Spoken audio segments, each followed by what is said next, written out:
The first thing to notice with this question is that if you rearrange it, you can turn it into a completing the square question. Now, completing the square, this is a new topic since Focus Edition. That never used to be on GMAT before. They claim there were no content changes between the Classic Edition and Focus Edition. Clearly, that's not correct because this is at least one thing that we're seeing now that we never saw before. But be that as it may, let's look at completing the square. So the first step that I would do here is that I would move everything over to the left side here.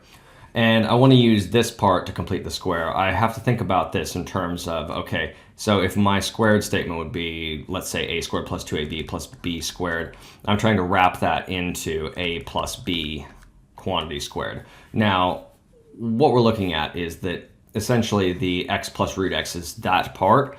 So that would be, we're imagining that obviously the x is root x times root x, like root x squared. Okay, so I'm going to say that's x plus root x, which is, this is the 2ab. So the other part of that would be 1/2 basically. So that's going to be plus 1/4 minus 1/4 like this, and then all minus 1. So what I'm doing there is this part I can wrap into root x plus 1/2 squared minus 1/4. And I have to put the minus 1/4 there to compensate for the fact that I basically just added that 1/4. And then minus 1. So that's minus 5/4 over here. And that's still just root x plus 1/2 quantity squared, all equal to 0. Pull the 5/4 over to that side.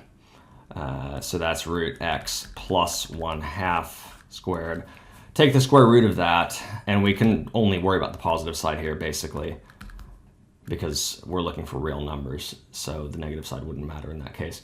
That's root x plus 1/2. Then I'll move the 1/2 over to the right side, so that's root x is equal to root of 5/2 minus 1/2. Factor out the 1/2, and that's equal to 1/2 times root 5 minus 1, which you'll see, of course, is the answer choice.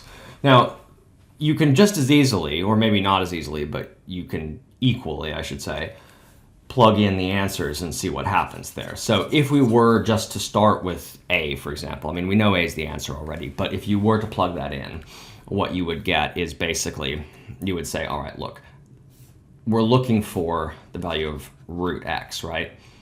So you would start with just getting root x alone on one side. So we just start here. Root x is equal to 1 minus x. Okay, I just moved the x over, right? So make that left side equal to this, 1/2 root 5. I'm literally just plugging this in, minus 1. And that's 1 minus x, so I square that, basically. So that's 1/4. And then if I square that term, what I'm doing is I'm saying that that is, okay, that's going to be 5 minus 2 root 5 plus 1, okay? And as we expand this out, we're just going to get 1 minus 5/4 plus, now 2/4 is 1/2, so 1/2 root 5 minus 1/4. So it's 1 minus 6/4, 3/2, plus root 5/2, like this. Just make that 3/2. So that's minus 1/2 plus root 5/2, or root 5/2 minus 1/2. Factor out the 1/2, and that's 1/2 times root 5 minus 1, which of course is the same as what we get on the left side of 1/2 times root 5 minus 1. So you can see they're the same statement, so it has to be A. It's going to be a lot harder if it's not A, of course, but you can see, for example, because of the minus here, that you're almost certainly looking at something that's got a minus there. So it's going to be one of these. So you don't have to worry about these two.